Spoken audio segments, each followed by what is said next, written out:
Hey y'all, it's Holly. Welcome back to my channel. Sorry for another car video, but that's just the way we're gonna do it right now, because this is when I have a second to do a quick video. Today's video is gonna be a bit of a sensitive topic, a sensitive subject. If you are someone that's very like pro cop or pro police, I wouldn't probably watch this video. Not saying there's anything wrong with being pro cop, but this video might be triggering for you. But I want to talk about like police brutality in general. And this is a hard thing for me to talk about because I don't want people to look at me and think that, oh, she's just another, like, one of those people that's like defund the police, blah, blah, blah. So in terms of like defunding the police, I'm like, not really, like, that's not my point. The point I'm trying to get at is that police reform is extremely essential. The reason that I talk about this stuff is because I personally have been a victim of horrific situations involving the police. And I think it's important to know, and I've said this before, because I have, over the few years that I've had my YouTube channel, I have actually done a few videos in which I've mentioned some of this stuff. But it's really important to note that people of color are also very disproportionately affected by police brutality. And it's not just police brutality, it's the errors that are made by police in general that cause a lot of issues. There is actually a very large amount of people that end up getting arrested for crimes they don't commit, jailed for crimes they don't commit, charged, indicted. I mean, there are so many things. But for those of you that don't know, back in 2018, I was pregnant at the time, and I was about halfway through my pregnancy or so, and I was actually arrested for a crime that I did not commit, and I was framed. And it did end up getting dismissed, but I was charged with a very violent felony, and I thought my life was over at that point, and it was police error. They did not recognize the situation for what was actually going on, and it was very, very disturbing for me. And I never really was, I never felt good about police to begin with, because I'd had other situations in which, I had, even just being pulled over and being treated a certain way. It's just a really big deal. And the reason I talk about it is because, I mean, why not? I mean, why am I going to keep my mouth shut about something that I'm so passionate about something that, can help the world? Because, we see like all this like crazy situations with police in other countries, and like, yes, it is worse to an extent in many other countries, but here in the US, it's actually a lot worse than you think. And I will say, if you have never had a bad experience with a police officer, or multiple, if you've never had a horror story, you are lucky. It's way more common than you think. I know dozens of people that have had horror stories with police. And, I will say that not all police are bad. I don't believe that they are all bad. I believe that a lot of them are. I believe that a lot of them have a specific set of personality traits that create a lot of issues. And, sure, there are a lot of people that disagree with me, and they're like, oh, police are, should be worshipped. And like, some people act like that. Like, I understand where some of those people are coming from, but, when you look at the situation it's not just the media. And I'm here to tell you, it is not just the media, trying to push that, oh, police this, police that. No, it's actually real life. And like I say, if you have not experienced it firsthand, you are lucky. Even as a white person, I'm not trying to downplay Black Americans, because obviously, I agree that it's worse for them. Statistically, it is. It's proven. But even as a white person, I mean, I've had some really horrible experiences.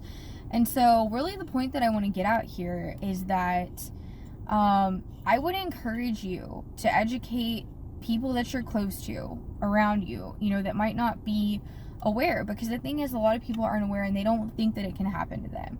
I know before the situation happened to me years ago, I never would have thought in a million years that I would ever be arrested for a crime I didn't commit. I never thought that I would be charged with something I didn't do. But I was, and it was very traumatic. And when I went to jail for an arraignment, the judge didn't even believe me. But yeah, the police didn't believe me. Nobody believed me. It was a really bad situation. And they set my bond at a very, very ridiculously high amount. It was like $100,000. And what's really disturbing about that is the fact that there are people that literally like attempted murder and stuff, that their bond is like about that much or maybe even less.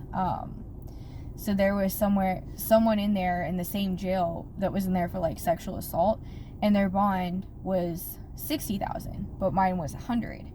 And this was for something I didn't even do. So it's a very serious situation, because it starts with the police.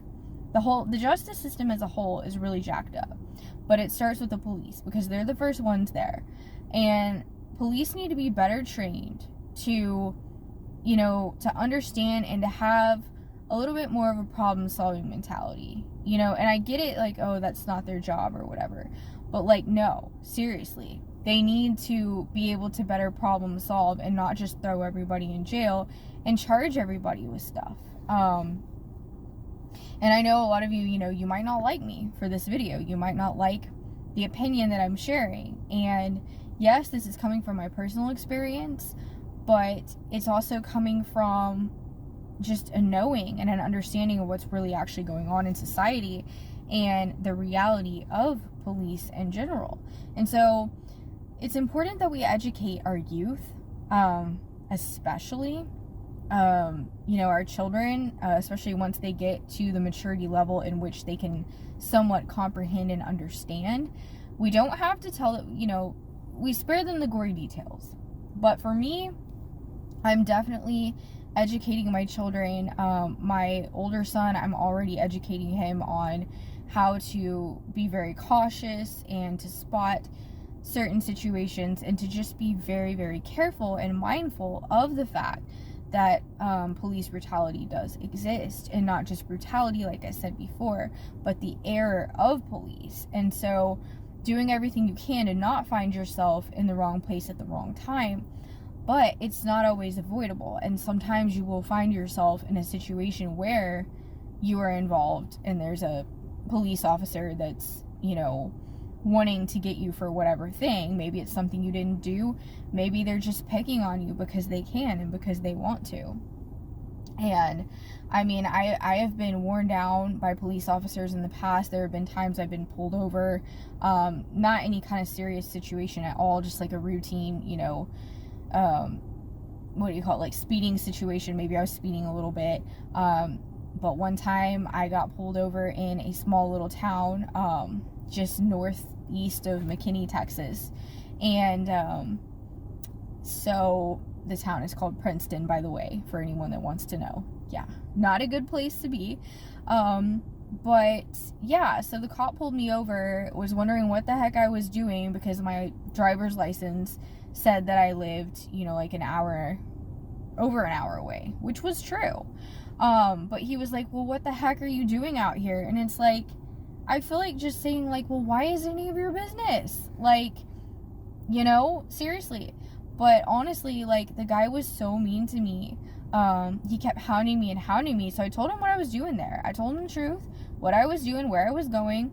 And he literally made me cry so hard. It takes a lot to make me cry. And especially back then. I mean, I was not the type of person that would cry. But yeah, I mean, it was so awful. He literally made me so distraught, I thought I was gonna throw up. And so finally he started to, like, you know, apologize. He's like, oh, I'm so sorry, I didn't mean to. And I'm like, you know, what are you doing? Like, go find some real crime. And that's the issue, is a lot of times they're not out there looking for people that are actually committing the real crimes. It's like sometimes they just want somebody. They're hungry.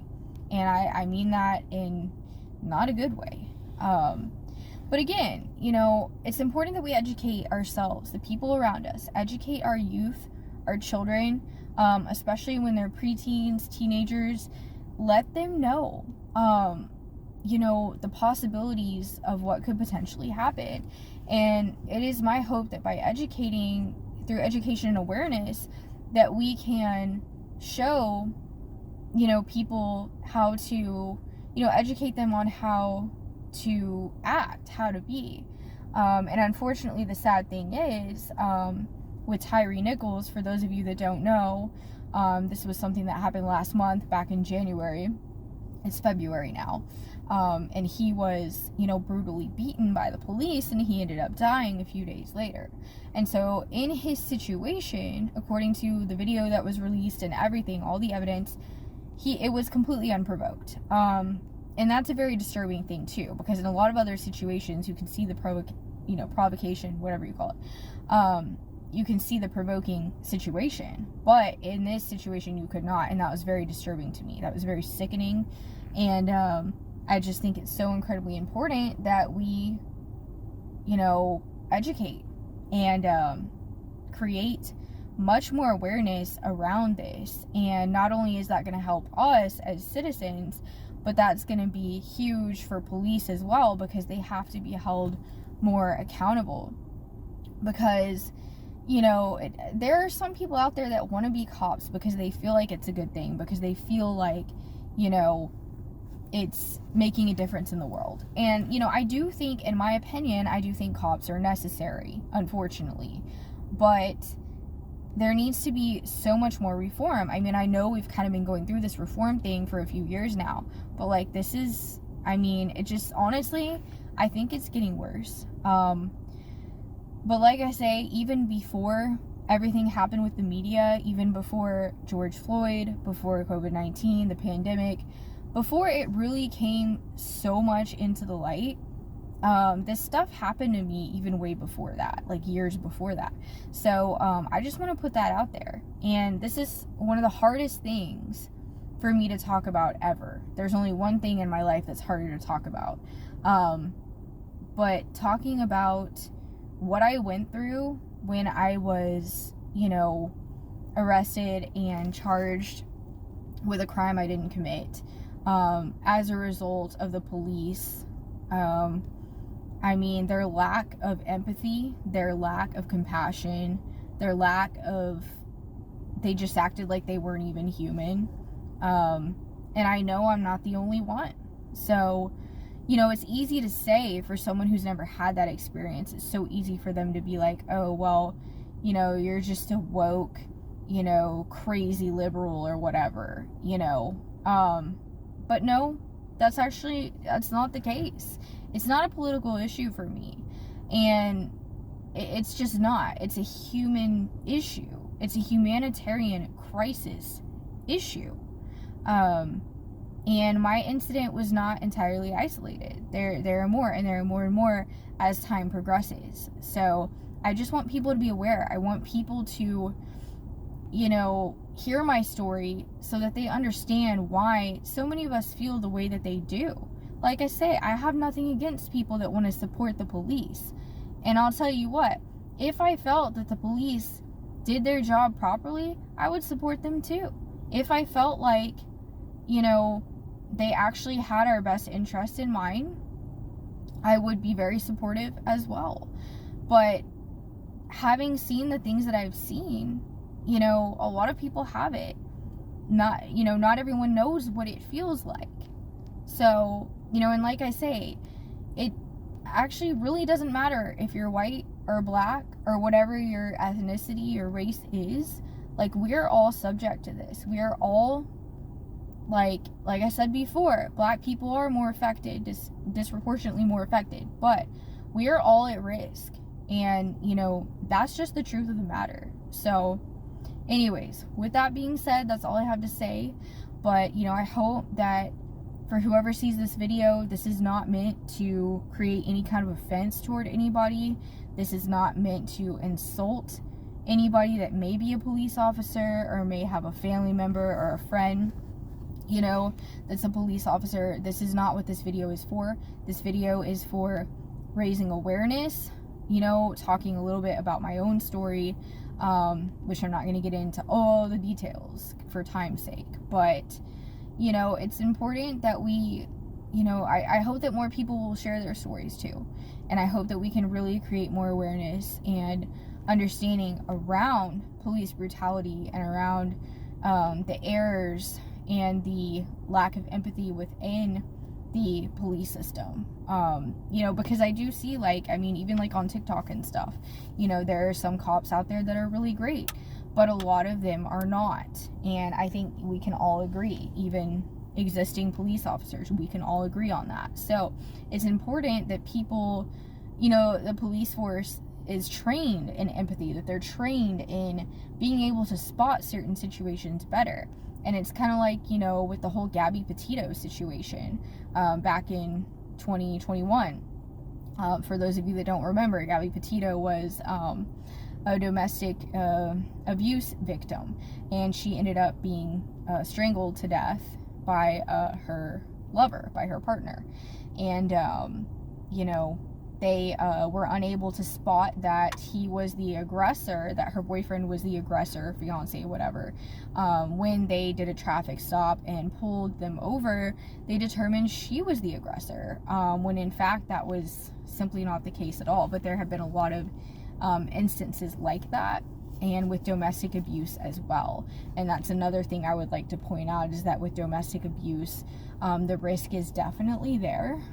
So even if you are the victim, you can absolutely be charged as the aggressor very easily.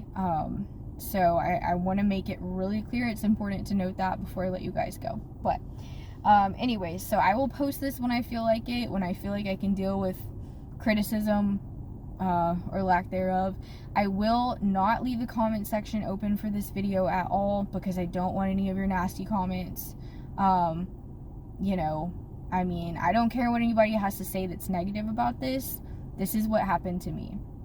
So I don't want to hear any negative comments. So I'm turning the comment section off, and I may or may not age restrict the video, just because if I don't age restrict it, YouTube might do it for me. So you know, I might try to keep it off, but we'll see. So anyways, but I love you guys. Please stay safe out there. Think about it. You know, raise awareness, and I'll see you in my next video.